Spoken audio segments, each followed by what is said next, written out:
Inicialmente, eu queria dizer da minha satisfação e orgulho de estar aqui no Instituto Fernando Henrique Cardoso. Muito obrigado pelo convite.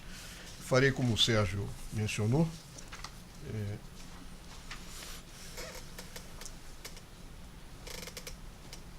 Eu vou iniciar com um breve inventário de quais são as ligações elétricas entre o Brasil e seus vizinhos. Então é nesse mapa e nessa tabela. As duas primeiras linhas... André, pedir só, apague um pouco as luzes para as pessoas visualizarem melhor os mapas, senão fica impossível. Bom, na verdade, a tabela talvez seja mais importante. As duas primeiras linhas dizem respeito a uma interligação elétrica, uma linha de transmissão entre o Brasil e a Argentina, que somam quase 2.200 megawatts. É uma interligação relevante, feita no final dos anos 90, que tinha como objetivo tomar partido do fato que a Argentina tem gás natural e, portanto, poderia gerar energia elétrica na Argentina e transmitir energia elétrica para o Brasil. O item 3 é uma interligação menor. Tal. Temos ali uma interligação Boa Vista, que é com a Venezuela, que, na realidade, alimenta Roraima. Temos uma pequena ligação com o Uruguai, mas sendo estudado uma ampliação, vou falar disso mais à frente, da ampliação da ligação do Brasil com o Uruguai. E também uma pequena em Foz do Iguaçu, Itaipu todos conhecemos, vou falar um pouco mais na frente, e projetos hídricos, hidroelétricas no Peru, que poderiam ter efeito complementar com o Brasil, vou falar disso também. Em termos de gás, esse é um mapa que representa aqui os gasodutos principais, e para o Brasil, o relevante, nós temos duas, como sabem bem, duas ligações fundamentais. Uma que vem da Bolívia, o Gasbol, gasoduto que tem 30 milhões de metros cúbicos por dia, que alimenta o Sudeste, e uma ramificação que é para Cuiabá. E de outro, isso vindo da Bolívia. E da Argentina, uma ligação para Uruguaiana, onde nós temos uma termoelétrica de 600 megawatts. Aqui, então, eu começo a falar da minha experiência como diretor-geral da ANEEL, de 2005 a 2008, quando tive uma dificuldade enorme. Quer dizer, eu, como preocupado com o abastecimento de energia elétrica para o Brasil, qual foi a configuração nesses anos. Primeiro, o problema na Argentina de falta de investimento, falta de gás, a crise da Argentina levou à não disponibilidade de gás, não só para o Brasil, mas também para o Chile. Então, em termos de gás direto, o problema foi Uruguaiana. A termoelétrica de Uruguaiana, lá no Rio Grande do Sul, parou de funcionar nesses anos e está até hoje sem funcionar. Quer dizer, uma térmica de 600 megawatts que faz falta ao Brasil. Foi, assim, um pouco traumático. E o efeito secundário, eu já disse, foi que a produção de gás para as termoelétricas em território argentino parou e, portanto, a linha de transmissão para o Brasil em 2.200 megawatts também deixou de funcionar. Então, isso deu um caldo assim, de grande insegurança. Em relação à Bolívia, nós sabemos que tivemos aquelas perturbações que levaram, em termos práticos, a que a termoelétrica de Cuiabá parou de funcionar. Mas o gasoduto da Petrobras, o Gasbol, continuou funcionando normalmente, sempre não teve nenhum momento, nenhuma interrupção e ficou disponível para o Brasil, mas não para as termoelétricas, falarei mais adiante. Bom, então, a situação da minha gestão lá na ANEEL foi mais ou menos essa aí. Nós tivemos a ligação de 2.200 megawatts da Argentina por linha de transmissão paralisada em 2007, que significou, em termos de energia, me perdoem a unidade, aqui a unidade é o seguinte, megawatt médio é uma unidade de energia, megawatt é uma unidade de potência. Então, em termos de energéticos, significou da ordem de 1.700 megawatts médios, quer dizer, em termos médios, 1.700 megawatts o tempo todo funcionando.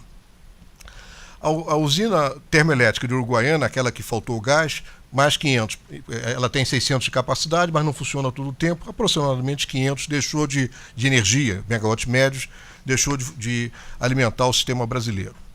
A térmica de Cuiabá, cerca de 200. E, por último, o quarto problema não tem nada a ver com nossos vizinhos, tem a ver com as nossas próprias atrapalhadas internas.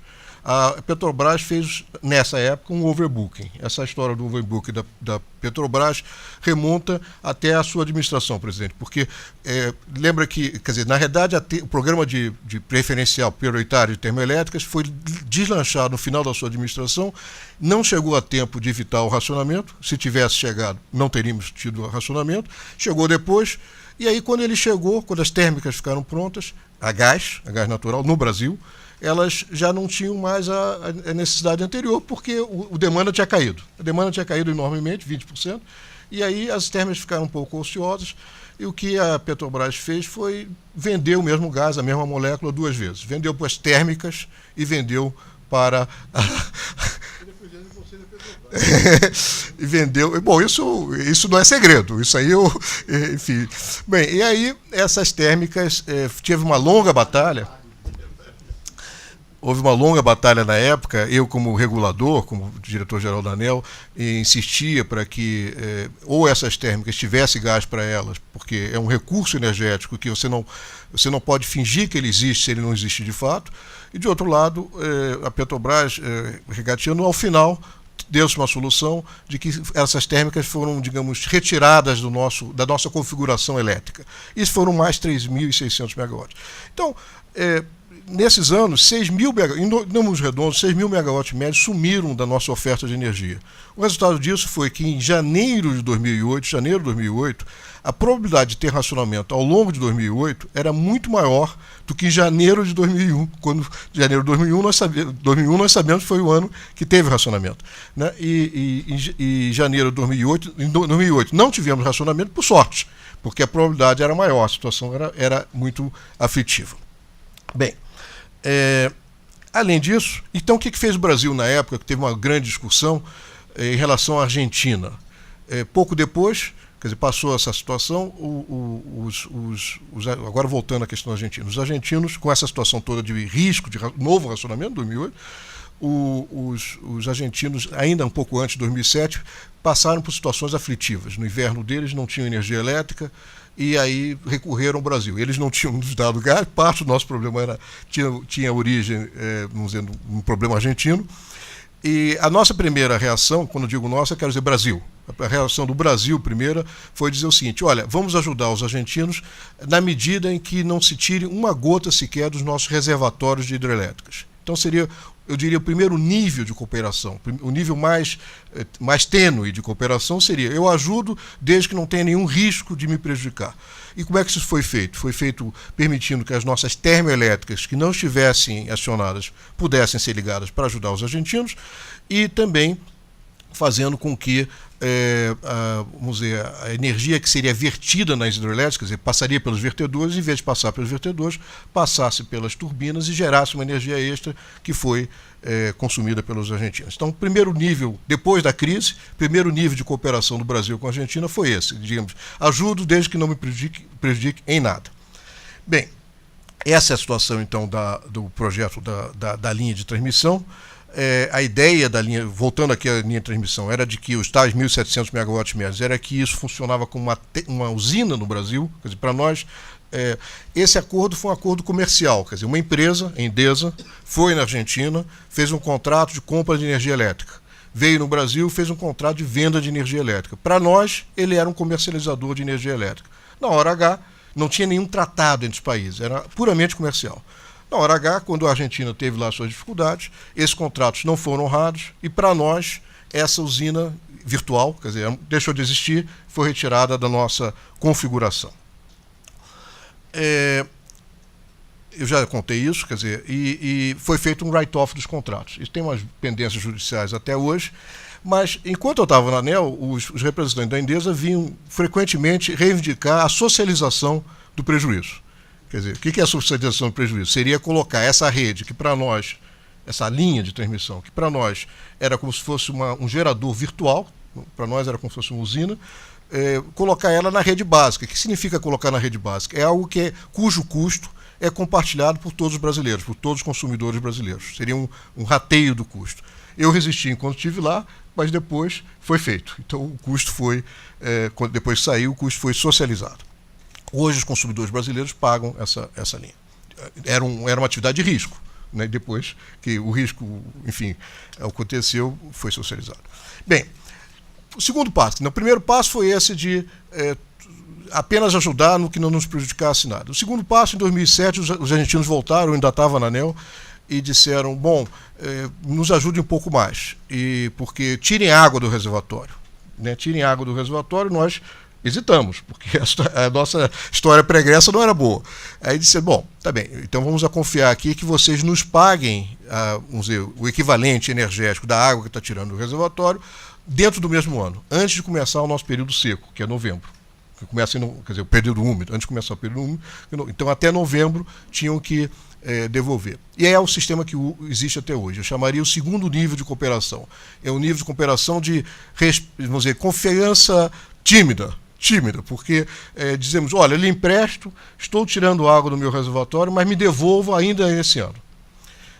Enfim, o CIER, que está aqui, fez um estudo muito interessante, que seria, o que aconteceria se CIER é um organismo de cooperação elétrica, entre entidades elétricas da América Latina. Ele fez um estudo que simulou o que aconteceria de a mais de vantagem se nós nos confiássemos mais nos argentinos e eles nós. Quer dizer, qual seria o terceiro nível de cooperação?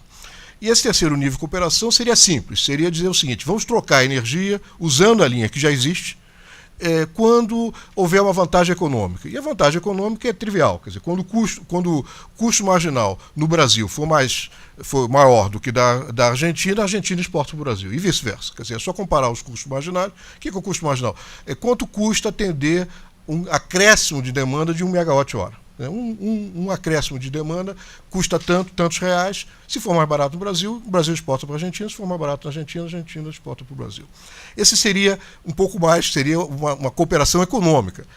Então, o CIER fez essa simulação. Esse aqui é uma simulação dos fluxos, não vem ao caso os números exatos, mas é só uma simulação dos fluxos entre os países. Viria mais energia da Argentina para o Brasil do que do Brasil para a Argentina nessa simulação.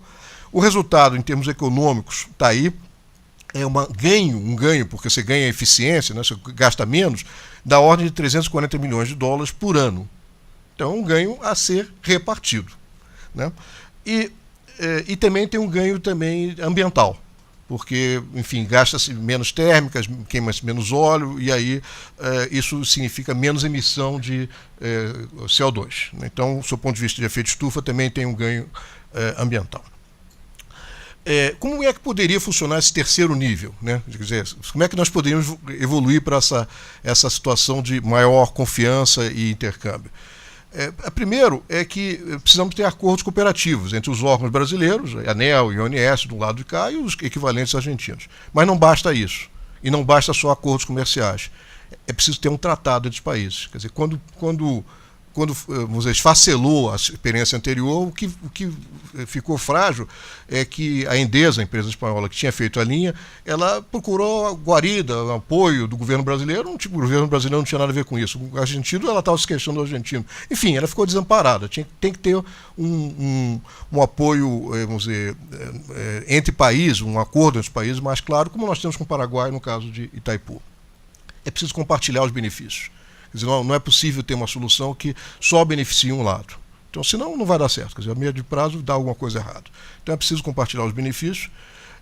Não é necessário que tenham as mesmas regras operacionais, regulatórias do lado e do outro, não é necessário isso.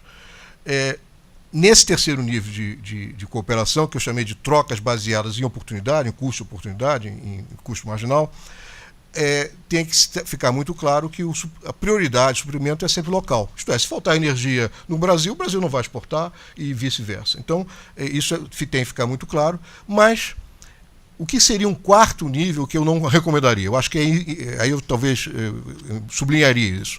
Acho que nós não temos maturidade na América Latina para ter um quarto nível de cooperação, que seria a troca firme de energia. Isto é, um país confiar no outro de que ele não vai ter outra fonte de energia, só aquela produzida no outro país. Isso ninguém vai fazer.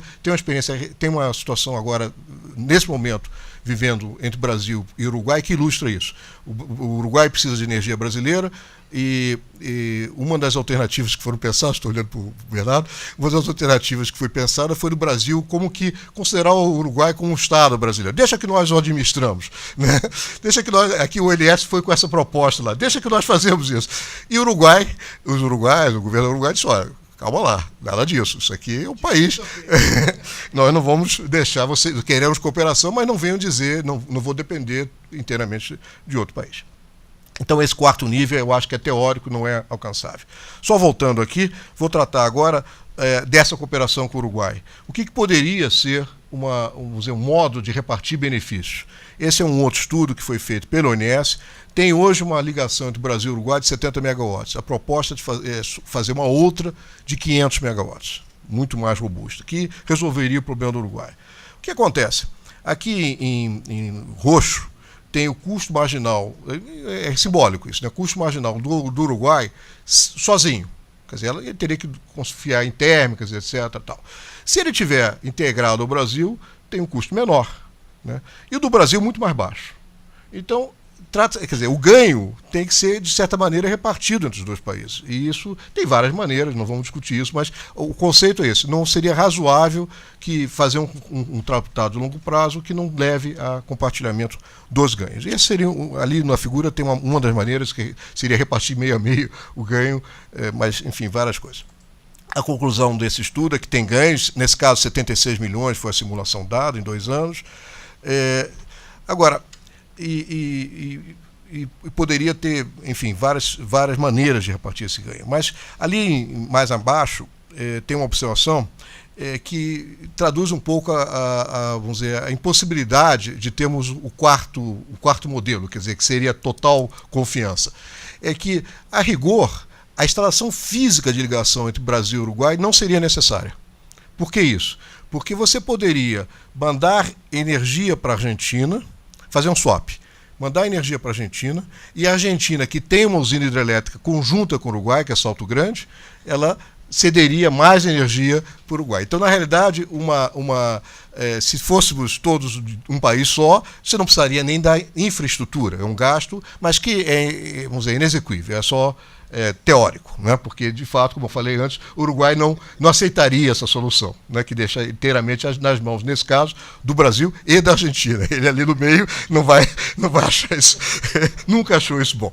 Bem, indo para o terceiro nível de cooperação, terceiro caso, né? Peru.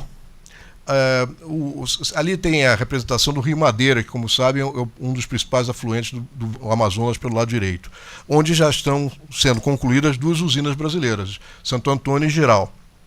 E esse até fazer um parênteses aqui, eu acho que perdemos uma oportunidade de transformar esse rio navegável. Quer dizer, se esse rio tivesse sido visto não só como uma fonte de energia elétrica, mas também como uma fonte de navegação, 5 minutos eu vou terminar, como fonte de navegação, nós teríamos a oportunidade de cobrar parte da produção de grãos de Mato Grosso e também da Bolívia. O norte da Bolívia teria uma via, não sei como é que a Bolívia veria isso, mas eu acho que perdemos uma oportunidade de fazer navegável. Mas, de todo modo, a oposição ambientalista contra hidrelétricas na Amazônia, não preciso falar sobre isso, todos nós conhecemos, e tem feito uma coisa que a mim preocupa enormemente, que o governo tem apregoado que usinas a fio d'água, o que são usinas a fio d'água? Que não tem reservatórios que depressionem. Que isso é uma coisa boa, porque inunda menos áreas. Eu vejo o contrário, eu vejo que isso é ruim, porque nós estamos deixando de aproveitar um recurso fundamental, que é os rios da Amazônia, e vamos gerar mais energia elétrica pela via térmica, não tem outro jeito. Mas, de todo modo, ali tem várias usinas possíveis de serem construídas no Peru, que teriam duplo propósito, produzir energia elétrica e ajudar a regularizar as usinas que já estão ajusantes no Brasil, Jirau e Santo Antônio. Seria, se fosse construída uma usina com reservatório, da ordem de 2.000 megawatts, investimento de cerca de 4 bilhões. E ajudaria as 2 que eu já mencionei. E por essa sinergia, quer dizer, pelo fato de que ela tem um reservatório, ela consegue regularizar o rio, ela cria uma vantagem a mais a ser compartilhada entre os países, que seria da ordem de 66 milhões de dólares por ano. 93 megawatts médios. Bom, antes de encerrar, o Celso já me deu o cartão vermelho ali. Amarelo. Só mencionar o seguinte. A polêmica em torno de Itaipu, eu acho que nós tivemos recentemente a discussão sobre revisão do tratado, etc. Eu acho que mostrou que esse é o caminho. Quer dizer, deu certo, quer dizer, houve discussão, etc. Tal, mas a energia está fluindo para cá, as coisas estão funcionando, quer dizer, a solidez de um tratado foi comprovada, apesar de ter, quer dizer, é impossível ter qualquer tipo de pacto por 50 anos sem algum tipo de revisão. Talvez essa seja uma reflexão. Quer dizer, não é possível ficar... Tem que ter algum mecanismo, como tem no caso de tarifas e coisas assim, regulação de periodicamente haver uma visita para reanalisar. E a Seretá é uma história trágica, é uma usina hidrelétrica jusante de Itaipu, entre Paraguai e Argentina. É uma história trágica porque até hoje, ela começou a ser construída junto com Itaipu, na mesma época, e até hoje ela não produz 100%, ela continua com o nível mais baixo, por razões totalmente artificiais e tolas. Quer dizer, na realidade, digamos, na minha visão, eu fui parte de um comitê do Banco Mundial que tentou dar uma solução. Eles fizeram comentário, juntaram gente de diferentes partes do mundo para tentar sugerir uma solução. Me parece muito difícil porque os paraguaios o Paraguai não tem muito o que ganhar quando essa usina vier a funcionar plenamente, porque a dívida da usina é tão grande que não será nunca, não é pagável. O valor presente da receita é menor do que tem que ser pago. Então, na realidade, ficam uns interesses menores, fazendo com que a usina não possa, o reservatório não possa encher e a usina produzir plenamente. Só para contar uma historinha assim quase que pitoresca, nessa missão, que eu fui lá várias vezes, lá em Aceretá, eu tive que me encontrar com um grupo que se opunha ao enchimento dos reservatórios. Eram lavadeiras que lavavam roupa na beira do rio e precisavam de água corrente, e eram 20. Quer dizer, você comprava 20 barcas de lavar, o assunto estava resolvido. Quer dizer, era evidente que se tratava de algo completamente artificial. Eu fiquei até com pena dos argentinos, porque não tinha lógica nenhuma. Para terminar, o cenário mundial energético vai mudar com o gás de xisto, o shale gas. Os Estados Unidos já mudou, quer dizer, cerca de 1/3 da produção de gás natural nos Estados Unidos já é da extração do shale gas. O sul do Brasil tem, é difícil prever como é que isso vai afetar. Bem, para concluir, a experiência que nós tivemos, pelo menos aqui eu vivi como diretor-geral da ANEEL, foi angustiante, no sentido que a colaboração com os vizinhos trouxe inquietações de suprimento de energia elétrica no Brasil. A Receita, me parece que eu ia dizer, rejeitar o modelo 4, que é total confiança, mas, por outro lado, aproveitar trocas oportunísticas no sentido de custo de oportunidade favorável de um lado para o outro, e nós devíamos evoluir nessa direção. Muito obrigado, perdoe ter passado um pouco do meu tempo, era isso. Imagine, perfeito.